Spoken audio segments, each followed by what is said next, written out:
বিয়ের পর থেকে স্বামীর ছোট্ট ভাইকে আমার বেশ ভালো লাগে। বর বাসায় থাকত না, তাই দেবরকে দিয়ে করাই নিতাম। বন্ধুরা, চ্যানেল নতুন হলে সাবস্ক্রাইব করে দিবেন দয়া করে। আমার নাম ইসরাত জাহান সাথী, সবাই সাথী নামেই ডাকে। 2009 সালে পারিবারিকভাবেই আমার বিয়ে হয়। তখন আমি অনার্সে ভর্তি হয়েছি মাত্র। বিয়ের পরে ভালোই ছিল সব, শ্বশুরবাড়ির সবাই খুব ভালোবাসত আমাকে। আমার বর ছিল হাই স্কুলের ইংরেজি শিক্ষক। আমাদের বাড়ি আর শ্বশুরবাড়ির দূরত্ব ছিল 1-0 কিলোর মতো। আমাদের বাড়ি, বাপের বাড়ি থেকে আমার হাজবেন্ডের স্কুল কাছে ছিল, তাই বেশিরভাগ সময়ই আমি আমাদের বাড়িতে থাকতাম, আর বর স্কুল টিউশনি করে রাত 1-0টার দিকে আমাদের বাড়িতে আসত। ও ইংলিশের খুব ভালো শিক্ষক ছিল। আমাদের বাড়ি একদম গ্রামে। এখানে ওর থেকে আর ভালো কোনো শিক্ষক ছিল না। আর বেশিরভাগ সময়ে ও স্কুলে থাকত। সব ঠিকঠাক ছিল। 2 বছর খুব ভালোই সংসার কাটল। 2011তে আমি প্রেগন্যান্ট হই। শ্বশুরবাড়ি, বাপের বাড়ির সবাই খুব খুশি। আমার হাজবেন্ডও খুব খুশি হন। 4 মাসে আমার প্রচুর ব্লাড যেতে শুরু করল। এর কাছে গেলাম, সে বেড রেস্ট দিল।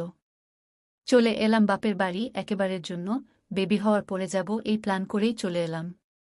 আমাদের বাড়িতে আমি, আমার মা, ছোট ভাই ক্লাস 10 পড়ত তখন, আর বড় ভাবি। এই নিয়ে আমাদের সংসার। আমার বাবা নাই। ছোট ভাই হওয়ার 3 বছর পরেই বাবা মারা যায়। সেই থেকে বড় ভাই আর মা অনেক কষ্ট করে আমাদের মানুষ করেন। বড় ভাইয়া নৌবাহিনীতে চাকরি পায়, সেই থেকে আমার মায়ের কষ্ট ঘুচাল। মা বয়স্ক ছিল, তাই ভাবি বাড়িতেই থাকত। ভাবি খুবই মিশুক ছিল, যে কোনো মানুষের সাথে খুব তাড়াতাড়ি মিশতে পারত। আমি বেড রেস্ট যাওয়ার পরে ডাক্তার বলল স্বামীর সাথে মেলামেশা নিষেধ, একেবারেই কাছে যাওয়া যাবে না বাচ্চা হওয়া পর্যন্ত। বর এই নিয়ে প্রথম একটা ঝামেলা করেছে, বাট তারপর লক্ষ্য করলাম সে ভালোই আছে। পাশে শুয়ে থাকলেও আমার দিকে তাকাচ্ছে না, আমার গায়ে হাত ও লাগাচ্ছে না এমন। আমি ভাবলাম হয়তো নিষেধ, তাই দূরে দূরে থাকছে, বাট এটা ব্যাপার না। দিন যত যাচ্ছে বরের অবহেলা ততই বাড়ছে। আগে রাতে বাসায় আসত, আর এখন আসরের আজানের পর পরই বাসায় আসে। আর আমার ভাবির সাথে খুব একটা অন্যরকম সম্পর্ক। আগেও ভালো সম্পর্ক ছিল, যেহেতু ভাবি অনেক মিশুক ছিল তাই। বাট এখনকার রিলেশনটা চোখে পড়ার মতো। সন্দেহ করিনি কখনো, কারণ ভাবি অনেক ভালো মনের মানুষ ছিল, এবং এতদিনে তার কোনো খারাপ কিছু চোখে পড়েনি। একদিন ভোর রাতে ঘুম ভেঙে যায়, উঠে দেখি বর পাশে নেই। আমিও ধীরে ধীরে উঠলাম, উঠে দেখি সিঁড়ির উপর বসে বসে ফোন টিপছে। বলল ঘুম আসছিল না, তাই উঠে আসলাম। একদিন ওর গেঞ্জি খুঁজছে, কোথাও পাচ্ছে না। পরে ভাবি এনে দিল তার রুম থেকে। আমিও ভাবলাম হয়তো ভাবি কাপড় আনার সময় সব একসাথে এনেছে, তাই তার রুমেই ছিল। তারপর স্কুল থেকে বিভিন্ন সময় কিছু প্রয়োজন হলে ভাবির নাম্বারে কল দিত, ভাবি এসে আমাকে বলত। আরেকদিন ভাবির নাম্বারে কল দিছে, আমিও সামনে, তাই ভাবি আমাকে ফোনটা দিল। আমি কথা বলতেছি, আর ভাবি উঠে অন্য রুমে গেল। কি যেন মনে করেই হঠাৎ ভাবির ফোনের ইনবক্সে গেলাম। এটাই হয়তো আমার ভুল ছিল। ইনবক্সে দেখি বরের মেসেজ, তার মধ্যে একটা মেসেজ এমন। কি দরকার ছিল আমার রাতের ঘুমটা কেড়ে নেয়ার? এখন না পারছি তোমাকে বুকে নিতে, না পারছি ঘুমাতে। এই মেসেজ দেখে আমি মাটির নিচে ঢুকে যাব, নাকি পানিতে ঝাঁপ দিব বুঝতে পারছি না। হাত পা থরথর করে কাঁপছে।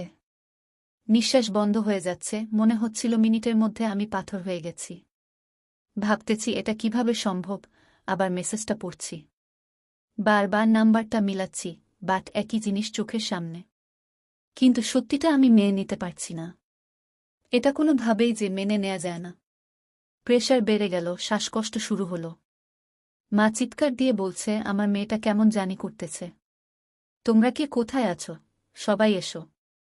মায়ের প্রতিটি কথা কানে যাচ্ছে, কিছু যে বলবো সেই শক্তি নেই আমার। ভাবিসহ আশেপাশের সবাই আসলো, কিছুক্ষণ পরে কথা বলতে পারলাম। বল ও শুনে তাড়াতাড়ি বাসায় আসলো, ততক্ষণে আমি কাউকে কিছু বললাম না। শুধু চোখের পানি পড়ছে, আর হাত পা কাঁপছে। আমার ভাই অনেক কষ্ট করে বিয়ে দিয়েছে, একা ইনকাম করে। আর বিয়েতেও অনেক খরচ হয়েছে, এরপর এমন কিছু শুনলে ভাই আর মা মরে যাবে। আমি খুব আদরের সবার কাছে, এই ব্যাপারগুলো কেউ মেনে নিতেই পারবে না। রাতে বর বলল, কি ব্যাপার, হঠাৎ করে কি হলো তোমার? সকালেও তো সব ঠিক ছিল। আমি কথা না বলেই অন্যদিকে ফিরে শুয়ে আছি। আমার মাথায় হাত দিচ্ছে, তখন আরও বেশি ঘৃণা হচ্ছিল। কাঁদতে কাঁদতেই ঘুমিয়ে গেলাম। রাত 2-3টা হবে, তখন দেখি বর পাশে নাই। আমি উঠে টর্চ নিয়ে বাহিরে গেলাম। ভালো লাগলে কমেন্ট করুন, দ্বিতীয় পর্ব দিব।